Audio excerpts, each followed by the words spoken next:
2 நாளாவே ஒரே பக்தி மயமாவே தாங்க இருக்கு. ஊர்ல இருந்து கிளம்புறதுக்கு முன்னாடியே தம்பி குட்டி சேலத்துல பிறந்தனால இங்க உள்ள கோயிலுக்கு போயிட்டு தான் எல்லையை விட்டு போகணும்னு சொல்லிட்டாங்க. எல்லாமே ரெடி பண்ணி வச்சுட்டு கோயிலுக்கு போயிட்டு சாமி காலடியில தம்பியை போட்டு அர்ச்சனை பண்ணிட்டு கிளம்பிட்டோம்.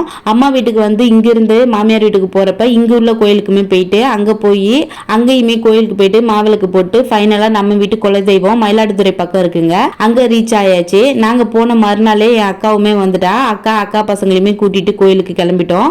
அங்க போயிட்டு மாவிளக்கு போட்டு அபிஷேகம் பார்த்துட்டு அர்ச்சனை எல்லாம் முடிச்சுட்டு நாங்க போன நேரம் பாத்தீங்கன்னா சொக்காய் அம்மனுக்கு சந்தன காப்பு அலங்காரமே கொடுத்திருந்தாங்க. அதையுமே கண்குளிர பார்த்துட்டு நம்பியாச்சு. வர வழியில போர் செட்ல தண்ணி ஓடிட்டு இருந்ததுங்க. இங்கெல்லாம் சரியான வெயில் அடிக்குதுங்க. இங்க அடிக்கிற வெயிலுக்கு நம்மளுமே ஒரு குளியல போடலான்னு தோணுச்சு. தம்பி குட்டி சும்மா இருப்பாரா, தண்ணியில போய் ஒரு ஆட்டத்தை போட்டுட்டு வந்துட்டாருங்க. இதெல்லாம் முடிச்சுட்டு வீட்டுக்கு வரவே ஒரு 4:30 கிட்ட ஆயிடுச்சு. அதுக்கப்புறமா வந்து சாப்பிட்டு அப்படியே கொஞ்ச நேரம் ரெஸ்ட் போட்டாச்சுங்க. நம்ம சேனலுக்கு ஒரு லைக் அண்ட் சப்ஸ்கிரைப் பண்ணிடுங்க.